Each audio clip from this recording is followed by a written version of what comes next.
자, 뭔가요? 국민들 모르게 지금 꿍꿍이가 있는 것 같아요. 윤석열이 동남아 가사 도우미 도입을 이야기하기 전에 조정훈이가 먼저 그 이야기를 해대더니 욕을 내요. 한 달 동안 외국인 노동자들을 갖다가 막 수입하자. 또 외국인 이민을 허용하자. 그러는 이야기들이 본물 터지듯 터져 나오고 있어요. 오늘 아침에도 이 4개 메이저 언론 중에 2군데가요. 사설에 하나는 월급 100만원 외국인 가사 도우미 막을 이유 없다. 또 다른 하나는 숭늉공 내쫓기 급급한 나라 이민 장벽 과감히 철폐하자. 저출산 국가 소멸 위기에 세국적 규제 그대로 이민청 만든 일본은 기능인력 무기한 체류 허용 이렇게 주장하고 있습니다. 아니 일본을 그렇게 욕을 하면서 일본이 하는 일은 다 옳습니까? 일본 하고 있어요. 일본에 들어왔던 외국인 노동자들이 견디지 못하고요. 지금 많이 출국하고 있어. 일본도 외노자 정책이 실패했다라는 이야기가 나오고 있어요. 특히 중앙 매경이 지금 앞장을 서고 있는데 오늘 매경은요. 창업준비생의 이민문 활짝 늙어가던 네덜란드 성부수 고급 인력 비자만 연 3만, 인구 다시 늘며 경제 활력 이런 기사들을 매일 내보내고 있습니다. 자, 오늘 아침에만 해도요. 오복 중에 어뜸이라는 이모님 복, 동남아 가사 도우미는 하는 그런 칼럼도 있어요.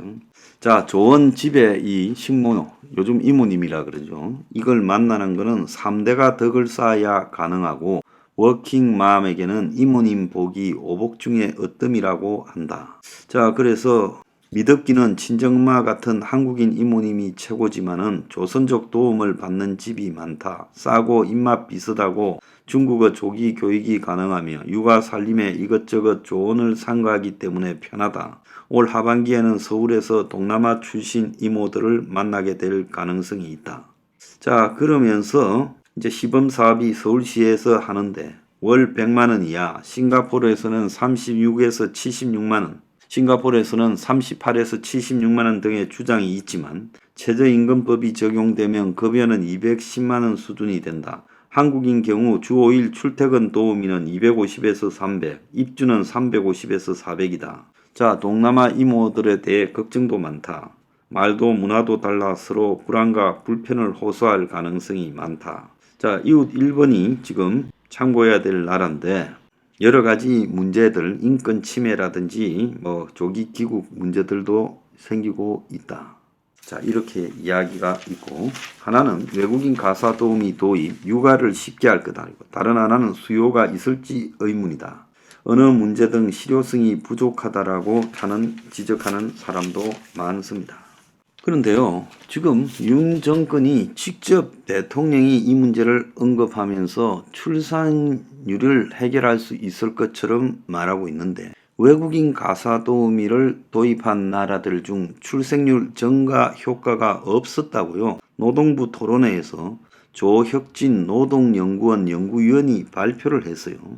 그래서 가사 도우미를 수입한 외국에서는 어떤 문제가 생기는가를 이렇게 보면 아는데, 자, 아시아 4개국에서 보면 홍콩, 대만, 일본, 싱가포르 이런 데겠지요. 합계 출산율이 다 감소하고 있다. 지금 외국인 가사 도우미를 들여도요. 홍콩, 대만은 특히 많은데 이런 외국인 가사 도우미가 합계 출산율이 더 줄어들었다는 거예요. 그래서 저출산의 근본 대책이 가사 도우미는 아니다라고 되고 있고, 자, 홍콩, 싱가포르, 대만은요 각기 1970년대, 90년대부터 일찌감치 도입했고 일본은 2017년부터 도입을 했어요.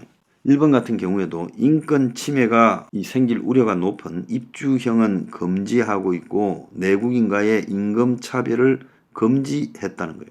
그래서 가사 노동자들 같은 경우에는 지금 홍콩에는 입주하지만 일본에는 출퇴근을 하고 있다는 겁니다. 자, 한국에서 가사 근로자법이 만들어진 지가 이제 1년밖에 안 됐는데 내국 인력을 도외시한 채 외국 인력을 도입하는 것은 시기상조이자 내국인 노동력에 대한 차별이다라는 이야기까지 했어요.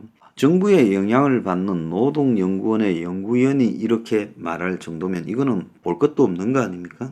자, 외국인 고용법이 국가별로 상이한데 언어 문화 차이가 커 안전이 우려된다라는 이야기가 나오고 있어요. 이 한국 같은 나라에 와서 가사 도우미를 하려는 사람들 보면 대체로 고졸 이야기겠지요. 그 나라에서 대학 나온 사람이 한국까지 와서 저임금 받으면서 가사 도우미 하겠어요? 자, 최저임금 맞춰 월 201만 원 좀 줘야 되는데, 자, 말도 안 통하는 이런 사람들을 201만 원이나 주고 그 다음에 이 사람들이 출퇴근하면서 가사 도우미를 하면 그것이 효율성이 얼마나 있겠습니까? 각자 서로에게요. 과연 수요자가 있겠느냐? 또 들어오는 사람들의 범죄 경력이나 이런 것들은 어떻게 하고 또 이 사람들이 들어왔을 때 발생할 수 있는 사회적 문제는 어떻게 할 거냐? 가사 도우미 도입에 대해서 실질적으로 지금 수요가 거의 없을 거라고 이야기하는 사람도 있습니다. 노동계와 여성계는요, 외국 인력 도입이 저출산 해소에 도움도 되지 않을 뿐만 아니라 국내 근로자들의 사회적 위치에 악영향을 미칠 거다. 그래서 국내 가사 근로자들의 근로 조건을 향상시키고 양질의 내국인 중장년 인력을 활용하는 것이 우선이지 과연 정부가 외국 인력에 대한 수요 조사조차 했는지도 의문이다라고 말하고 있어요. 자, 이주 노동자 단체에 잇따른 참석자들은 아이 돌봄 인력에 대한 기대 수준이 높은 한국에서 언어도 잘 통하지 않는 외국인 가사 근로자 수요가 얼마나 되겠느냐. 실효성이 없고 홍콩 등에 보면 외국인 가사 근로자에 대한 인권 문제가 계속 불거지고 있는데 정부가 이런 것들은 도입하지 않고 효율성만 따지면서 서두르고 있다. 이런 이야기까지 나오고 있습니다. 자, 그래서 그러면 왜 이렇게 여러 문제들을 전문가들조차 우려하고 있는 가사 도우미를 서두르냐.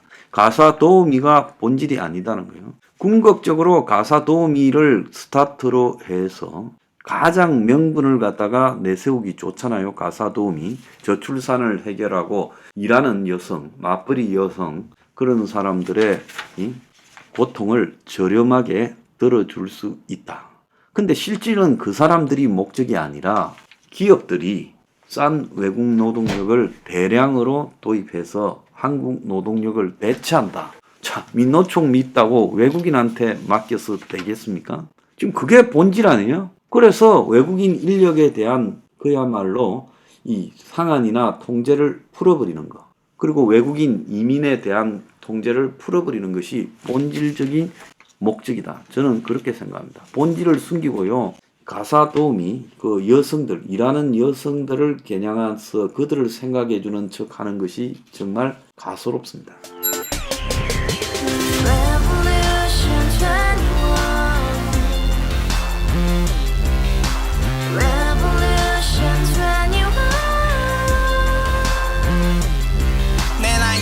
월세 30 코인빚만 300 서울에 온 지 벌써 10년 아둥바둥 버텼지만 여전히 난 반지 하에 제왕 곰팡이 연문제약 내비랑 깡통망통 완전히 폭망 고시원 창문만큼 작아진 내 꿈 연애 결혼 내 집 모든 게 헛꿈 1년 전 떠난 여친 울며 말했지 같이 살자 평생 가본 게 꼬꼬꼬라지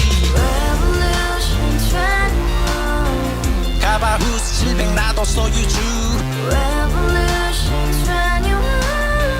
가바후스 700 나의 소유주 택시기사 우라부지 마트캐셔 울어문니 우리 집안 다 털어봤자 후줄 그래 개선민 내 미래 거기서 팍 끝난 거지 팍더 이상 노력 따윈 괴물이 스펙 찾아서 말리 비오는 날 알바 잘려 맨날 학원 날 개쳐 발려 밤비 내리는 양화대교 홀로 걷고 있을 때 현수막에 아로 새겨진 평당 700짜리 아파트 다같이 소리 질러 혁명 21 가바후스 700 나도 소유주 가바후스 700 나의 소유주 You and I, we live together in the house, brand new day, and your dream had just begun. Revolution 21, only open happiness. 너에게